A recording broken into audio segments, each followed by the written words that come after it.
Elhan Kastrati ka ndarë rrugët me Eintracht Braunschweig, lajmi i papritur është njoftuar nga vetë portieri kombëtares shqiptare.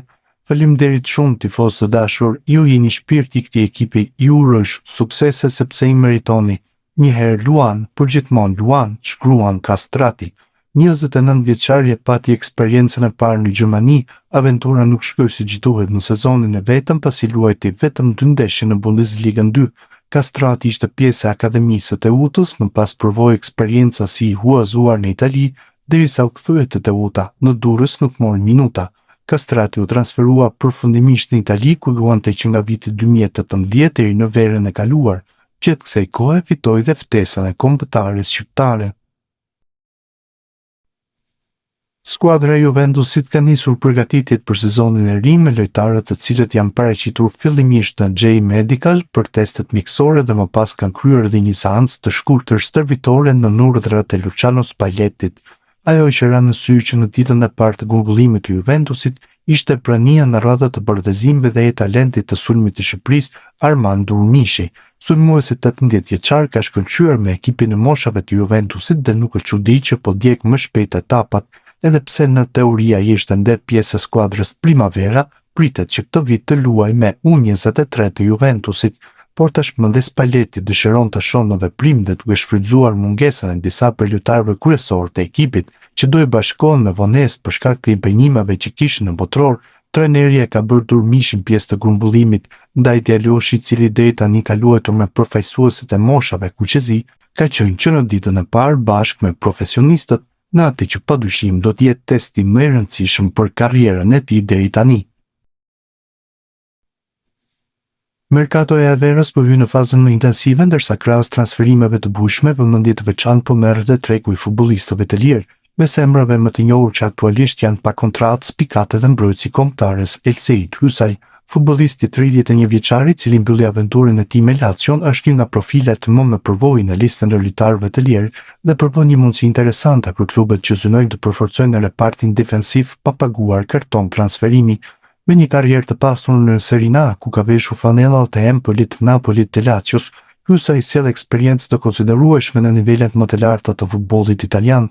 Aftësia e tij për të luajtur në të dy krahat e mbrojtjes, si në të djathtë ashtu edhe në të majt, e bën atë një alternativë të vlefshme për shumë skuadra, edhe pse klubet e interesuara nuk do të duhet të paguajnë dëmshpërblim për transferimin e tij, një marrëveshje eventuale do të kërkojë investim të rëndësishëm në aspektin financiar, për shkak të pagës dhe komisioneve që shoqërojnë transferimet e lojtarëve të lirë. Në javët e ardhshme pritet të ketë zhvillim rreth së ardhmës së Hysajt, i cili mbetet një nga futbollistët shqiptar më të vlerësuar në tregun evropian dhe një emër që mund të tërheqë interesin e disa klubeve në Itali dhe jashtë saj. Arta Kurdulan po vazhdohet në skautët e Fenerbahçes. Ky është lajmi i keq për kombëtarin e Shqipërisë, e cila mund të privohet nga shërbimet e tij në të ardhmen. Në Turqi është një limit për aktivizimin e lojtarëve të huaj dhe pikërisht ky fakt e ka penguar Kurtulanin tek Oztepe që të luajë për Shqipërinë. Një njëjtë gjë është mungjase që të ndodhte Fenerbahçe. Gjigantët e Turqisë do dëshironin që ta federonin si futbollist turk, ndërsa po ashtu mund të shtohen mundësitë që të përfaqësojë Turqinë. Kurdulan ndërkohë vazhdon të tërheqë interes në jashtë vendit. Opsioni më i mirë për kombëtare do të ishte një transferim te kampionatet e tjera të Europës. Armando Broja u aktivizua titular dje për Burnley, që luajti miqësoren e radhës në Amerikë.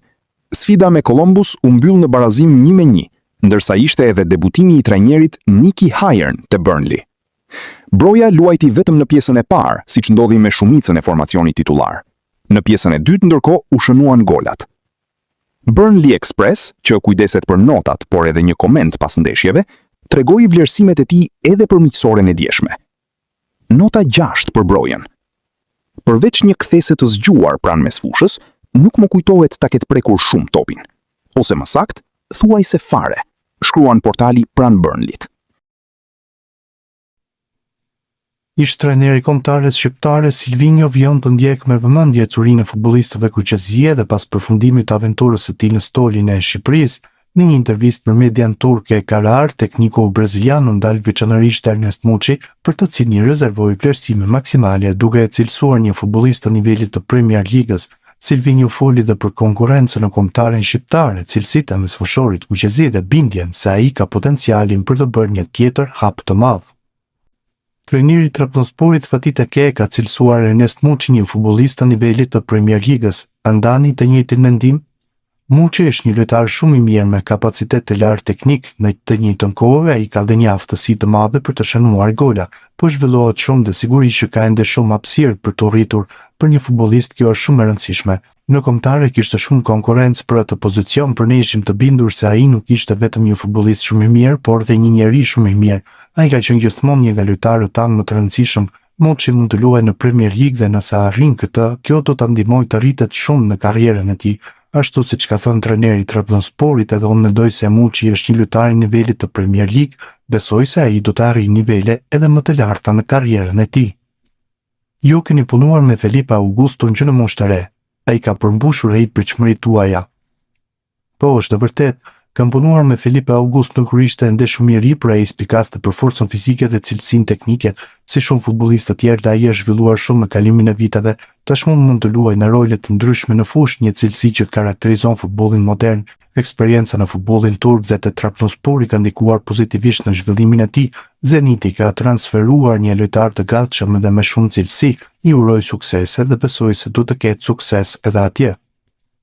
Keni punuar me Arsene Wenger dhe Pep Guardiola, në cili prej tyre ju ka ndikuar më shumë? Kam pasur vërtet mundësinë të luaj në klube të mëdha dhe në kampionate të mëdha dhe gjatë këtij procesi kam mësuar shumë.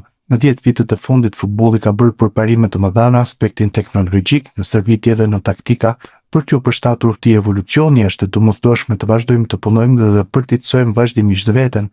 Futbolli mbetet i njëjti sport, por sot luhet me një ritëm shumë më të lartë se më parë. Arsene Wenger dhe Guardiola janë disa nga trajnerët me të cilët kam pasur fatin dhe kënaqësinë të punoj. Të qenet pranë tyre më ka dhënë shumë. Kam mësuar nga të dy. Ata të dy duan të luajnë futboll të bukur dhe u japin përparësi lojtarëve teknik, konkurrues në aftësi të larta për të punuar në grup. Brazili u eliminua nga Norvegjia në Kupën e Botës, si e vlerësoni paraqitjen e ekipit të drejtuar nga Carlo Ancelotti. Kupa e Botës është gjithmonë një turne shumë i vështirë. Brenda vetëm një muaji të gjitha kombëtarët luajnë me një intensitet shumë të lartë, pasi ritmi i kompeticionit nuk lë vend për gabime. Fatkeqësisht Brazili u eliminua dhe tani duhet të kalojë një proces rinovimi i çka krejtësisht normale për një kombëtare. Ancelotti është një nga trajnerët më të mëdhenj në botë dhe jam i bindur se do të ndërtojë një kombëtare të fortë për turnet e ardhshëm. Mancini, me të cilin keni punuar më parë, ka drejtuar Galatasarajin. Ato të dëshironi dhe ju të drejtonit një skuadër në Turqi? Po, është e vërtet, kam punuar me Roberto Mancinin tek Interi. Ai është një trajner i shkëlqyer që pëlqen të ndërtojë skuadra me futboll cilësor. Është një fitues i lindur dhe karakteri i tij është një nga cilësitë më të mëdha si trajner. Nga viti 2016 deri në 2019 jam qenë pjesë e stafit të kombëtarës së Brazilit, ndërsa nga viti 2023 deri në 2026 drejtova kombëtaren shqiptare. Këto eksperjenca më kanë dhënë shumë dhe për të arsye shoh veten si në drejtimin e një klubi, ashtu edhe të një kombëtareje. Ndihem shumë komod në të dyja rolet. Më pëlqejnë futbollistët teknik që e kuptojnë mirë lojën. Si trajner, objektivi im është t'i jap ekipit një identitet dhe ta udhëheq drejt suksesit. Pjesa taktike varet gjithmonë nga grupi lojtarëve që ke në dispozicion. Gjatë periudhës që isha trajner i kombëtares shqiptare, kam ndjekur shumë ndeshje në Turqi. Është një vend që jeton në futbollin. Stadiumet kanë një atmosferë fantastike dhe kampionati është shumë fizik e konkurrues. Gjithashtu kam vënë re se ka shumë futbollistë të rinj me cilësi të lartë teknike.